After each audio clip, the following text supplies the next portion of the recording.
some stuff and come from behind.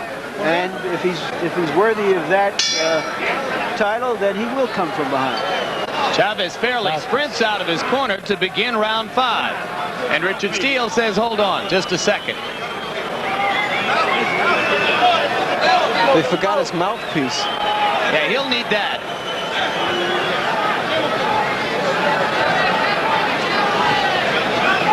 Steele refereed Chavez's destruction of Edwin Rosario, so he has seen at close range what Julio César Chávez is capable of. So far, he hasn't seen the same kind of performance tonight, but that right hand got across the top of the guard of Rodolfo Aguilar.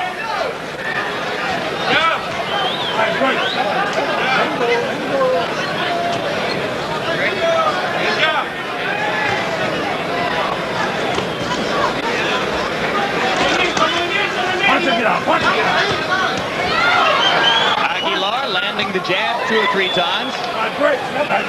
Chavez feels constrained to have to leap in to throw the left. Chavez is more so following Aguilar around the ring instead of cutting the ring off. He's been chasing him since round 2, Ray. And in doing so, because of the movement of Aguilar, it's being difficult for Chavez to put his punches together. He's been loading up since round 1.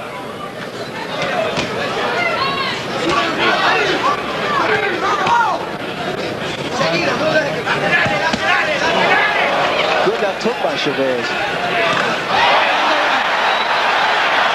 And you saw that the right sent Aguilar reeling for the moment. Aguilar begins to hang on. Aguilar did the right thing, tie his man up, but now he must move because he's still on clear street. Another right hand. Now we may see more combinations by Chavez. There's that right hand, that beautiful looping right hand. And Aguilar's left eye is beginning to close up, Ray. The punching of Chavez, the way he throws that looping right hand, because it comes on the blind side of his southpaw.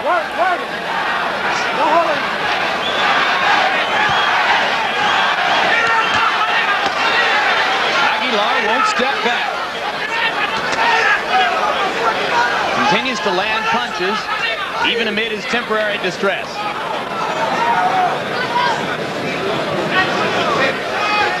Chavez begins to look a little more composed again.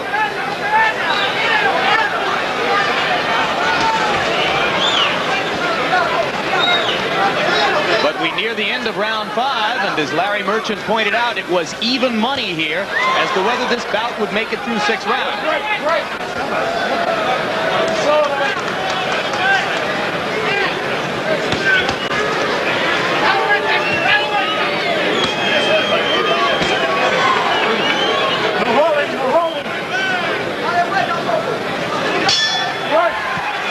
That was a much better round for Chavez.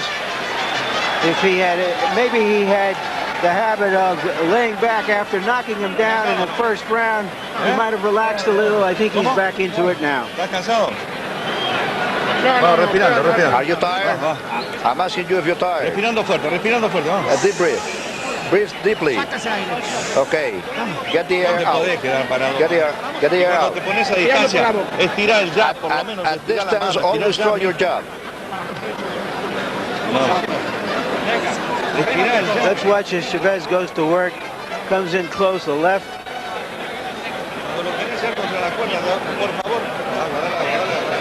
Always moving forward. Always moving forward.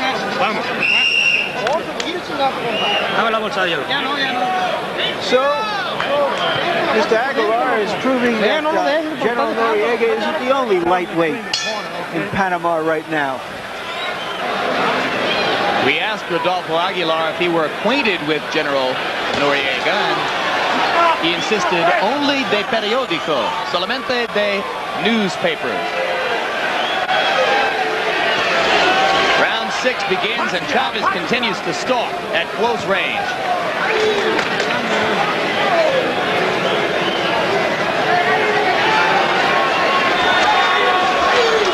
Chavez needs to be very careful about the way he plants his feet. You see, he has both feet together. It's easy to be knocked down. It doesn't matter how big or small puncher you are, because you're off balance. Well, there's a certain arrogance in any great fighter, and you get the impression that Chavez doesn't believe Aguilar can hurt him. Aguilar appears to be wearing down now. Those uppercuts and the looping right hand. Look at that beautiful shot. Aguilar looking for a place to fall after the right hand. And his corner is up on the apron. Steele looks at the corner as if to say, do you want in? And they do want in. And Richard Steele stops the fight. A great fighter does what he has to do to look great. And after having some difficulty for a few rounds following a first round knockdown, Chavez goes to work and ends the fight sensationally.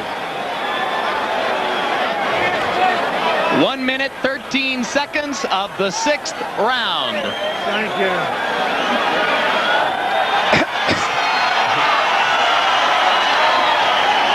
And Julio César Chávez runs his record officially to 57-0.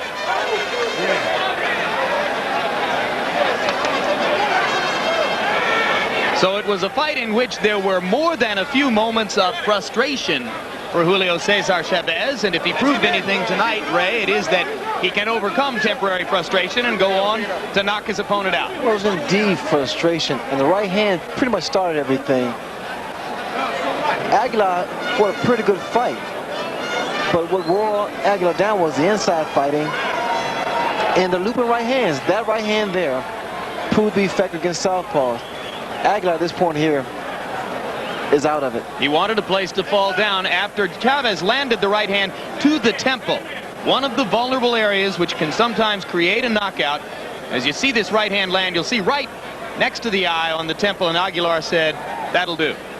I'm sure that Chavez will go back and watch the tape, and he will find that the best way to fight a southpaw is to be a little more composed. The looping right hand, it's a beautiful shot. I remember you against a southpaw named Ayub Kaluli. It wasn't your best looking performance either, but you were able to come back, dominate the late rounds, and win the fight, just as Chavez was able to do here. And here are the final punch stat computations.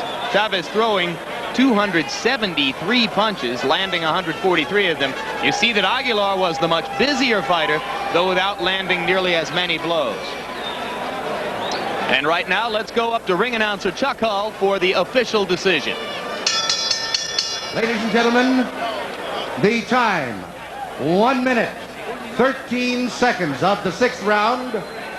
Referee Richard Steele stops the bout. The winner by a TKO, still undefeated, and still the WBA lightweight champion of the world, Julio César Chávez.